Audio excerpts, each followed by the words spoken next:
Hi friends, it's Teacher Laura here. Today I want to read you a story called Katy No Pocket, written by Emmy Payne and illustrated by H.A. Ray. Now this is a story about a kangaroo who doesn't have a pouch. Let's see what happens to her. Big tears rolled down Katy Kangaroo's brown face.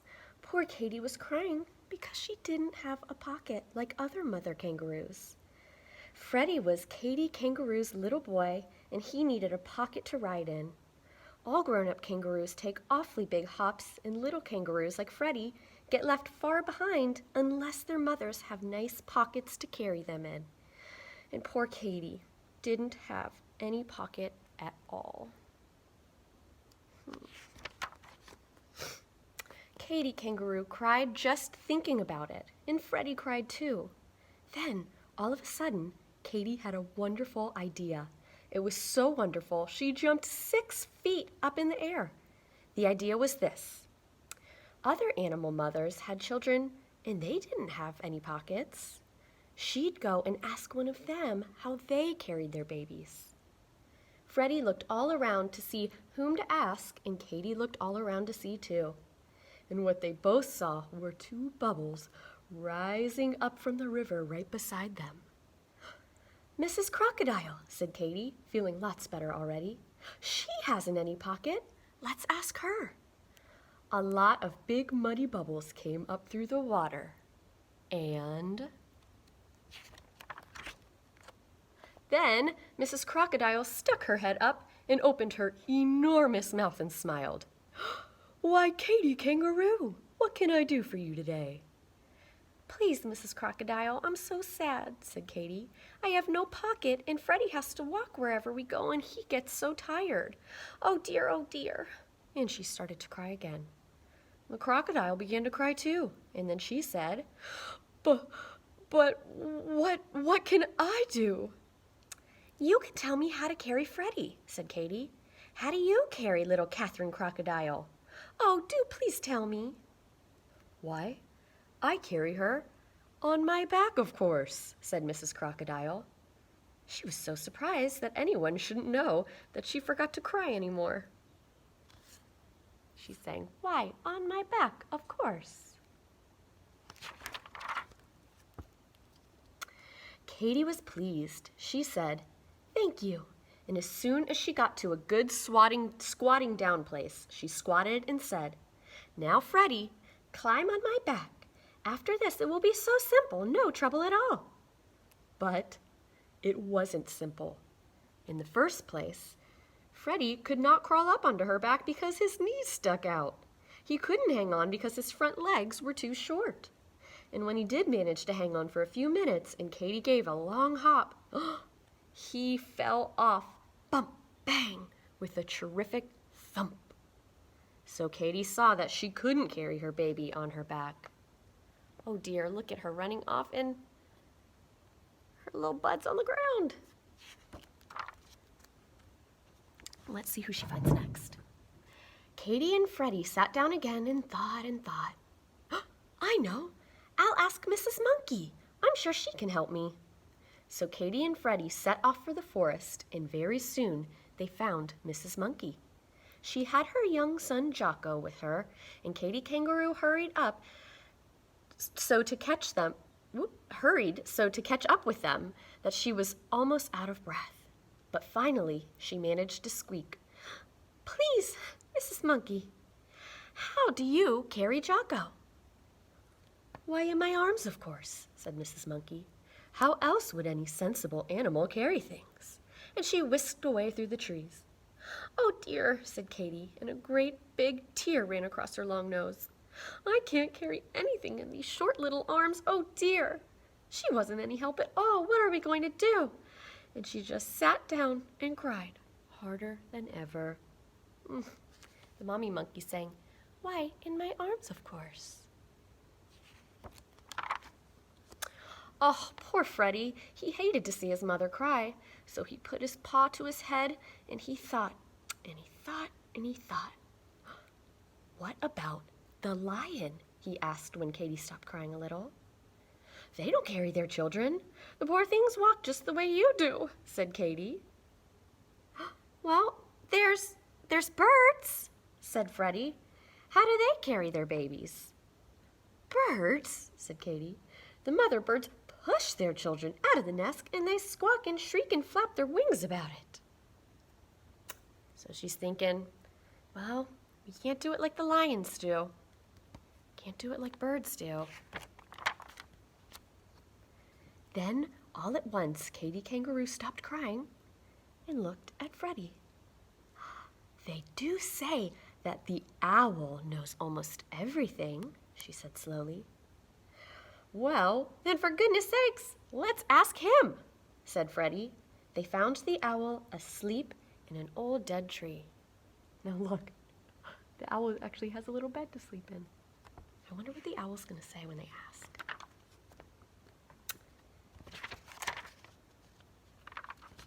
He was cross because he didn't want to be woken up in the middle of the day. But when he saw that Katy was so sad, he came out, blinking and ruffling his feathers, and said in a scratchy voice, Well, well, well, what is it? Speak up and speak loudly. I'm deaf as a post. Means he can't hear well. So Katy stood under the tree and screamed at him, I'm a mother kangaroo, and I haven't a pocket to carry my child in. How shall I carry him? What shall I do? Get a pocket, said the owl, and went to sleep again. Where? Cried Katy. Oh, please don't go to sleep before you tell me where. How should I know? Said the owl. They sell that sort of thing in the city, I believe. Now kindly go away and let me sleep. The city, said Katy, and looked at Freddie with big round eyes. Of course, we will go to the city. I wonder what's going to happen when they get to the city. Katy was so excited that she almost left Freddie behind as she went leaping over the bushes and hopping along the path, singing in a sort of hummy way with the little song she had just made up. Hippity, hoppity, flippity, floppity, wasn't it a pity? I didn't know it was to the city I should go. She hopped so fast that Freddie could hardly keep up, but at last they left the woods behind and came to the city. Look at that. Kind of looks like San Francisco almost. There were stores and houses and automobiles. The people all stared and stared at Katy, but she didn't notice it. She was looking for pockets, and she saw that almost everybody had them. And then, all at once, she could hardly believe it, a man who seemed to be all the pockets. He was simply covered in pockets, big pockets, little pockets, medium-sized pockets. Now, which person do you think she's looking at? Let's see. Looks like it's a construction worker, maybe. Katy went up to him and laid a paw on his arm. He was a little frightened, but Katy looked up at him with her soft brown eyes and said, Please, dear kind man, where did you get all of those pockets? These pockets? He said. You want to know where I got all these pockets? Why, they just came with the apron, of course. You mean you can really get something to put on with all those pockets already in it? Asked Katy. Sure you can, said the man. I keep my hammer and nails and tools in my pockets, but I can get another apron, so I'll give you mine. Oh, that's so nice of him. He took off the apron and dumped it upside down. Out fell a saw, wrench, nails, a hammer, a drill, and lots of other tools. Then the man shook the apron hard and turned it right side up again and hung it around Katy's neck and tied it behind her back. Katy was so pleased and excited and happy that she couldn't speak. She just stood still and looked down at the pockets and smiled and smiled and smiled. Well, look at how happy her little kangaroo is too. Freddie looks so excited. By this time, a big crowd had gathered to see what Katy Kangaroo was doing. When they saw how pleased she was, they all smiled too. At last, Katy was able to say, "Thank you," to the nice, kind man. And then what do you think she did? She popped Freddie into a very comfortable pocket, and she hippity-hopped home faster than she had ever before because, of course, she didn't have to wait for Freddie. She finally got her pocket, guys. And when she got home, what do you think she did? Well, she had so many pockets that she put Freddie into the biggest one of all. Then into the next largest, she put little Leonard Lion. Thomas Tortoise just fitted into another pocket. She's making room for all the animal friends.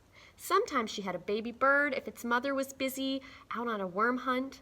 And there was still room for a monkey, a skunk, a rabbit, a raccoon, a lizard, a squirrel, a possum, a turtle, a frog, and a snail. Oh, how kind of her. She's opening up all of her pockets for the other animals. Oh, so now, all the animals like Katy's pockets better than any pockets in the whole forest. And Katy Kangaroo is very happy because now she has more pockets than any mother kangaroo in the world. The end. I just love this story, and I love how she ended up finding not one pocket, not two, but a whole apron full of pockets. Well, thank you for joining me for this story, and I will see you at camp this week. Bye.